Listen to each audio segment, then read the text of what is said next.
We owe them. Hello. We have been studying in Romans chapter 13, verses 1 through 4, about our relationship between God and the civil authorities that He set up over us. We're not finished yet. There's a little bit more. We're going to study verses 5 through 7. Now, you and I are going to go through a quick review. First point, we must submit. We must submit to the authorities. And what does that mean? Well, it means that we are willing to put ourselves in a position that we are going to do what they say, as long as it's not in conflict with God's law. Let's look at verse 1. Let every person be subject to the governing authorities. Well, why did God set up these civil authorities? Well, they fight against evil people. That's why. Let's look at verse 3. For rulers are not a terror to good conduct, but to bad. These authorities, God set up these servants to protect us. Let's look at verse 4. For he is God's servant for your good. God's servants are also God's avengers. God uses them to use His wrath against those who do wrong. For He is the servant of God, an avenger who carries out God's wrath on the wrongdoer. These that God have set up in authority, they have power. They have, quote unquote, the sword. But if you do wrong, be afraid, for He does not bear the sword in vain. We should be afraid, so we will not do things that are wrong, like, for example, speeding. Another example is public drunkenness.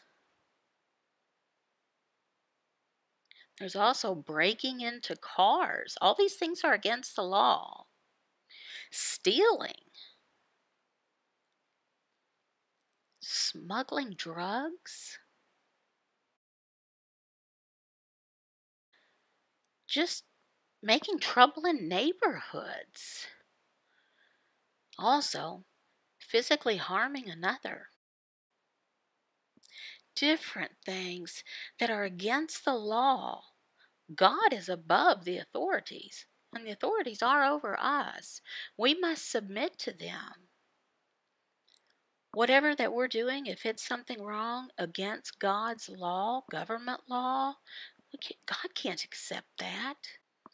We need to not only be afraid of God's law and think, oh, I got paid by that one. No. We need to know it's wrong, period. How do we know? Well, our heart, our conscience. Therefore, one must be in subjection, not only to avoid God's wrath, but also for the sake of conscience. I recently gave a whole list of things that are wrong that we should not do and instead do good things. Why? Well, because we are in a position to obey the authorities. Now, there's one more thing that Paul mentions that we should do. What is that? Pay taxes.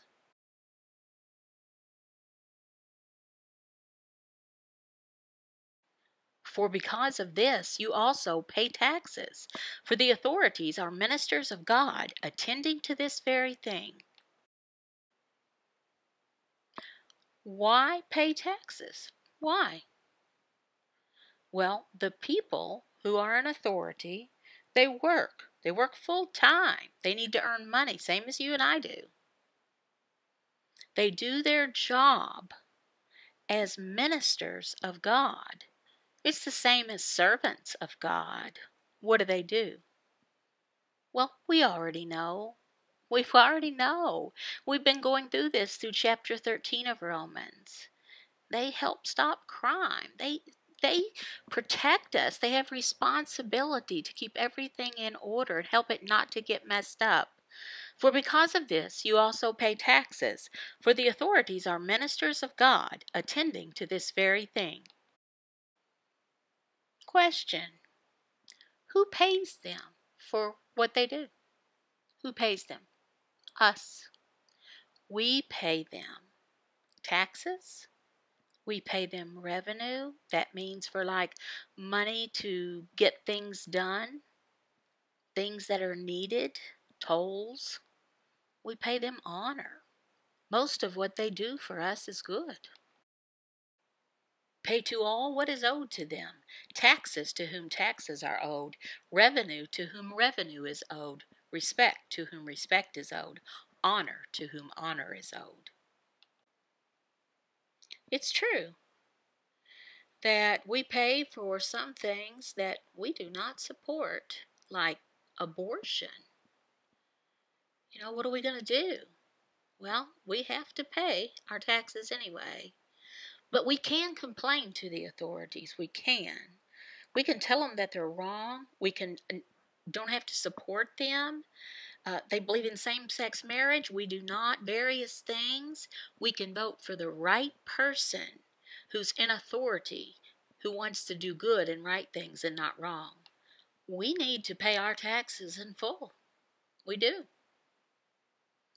Long ago, Paul told the Christians in Rome they need to pay their taxes in full, even though their money may be going to Roman soldiers who were working to persecute Christians. Is that fair? Why pay taxes? Well, God commanded that we do. Well, what about those people who persecute Christians? Who make bad decisions, things that aren't good for us, and support things that are wrong. What about them? Well, it's the same today, all around the world. Things happen as it was long ago. What do? We know that God will judge them, and we trust God, even though He commands us to pay our taxes in full.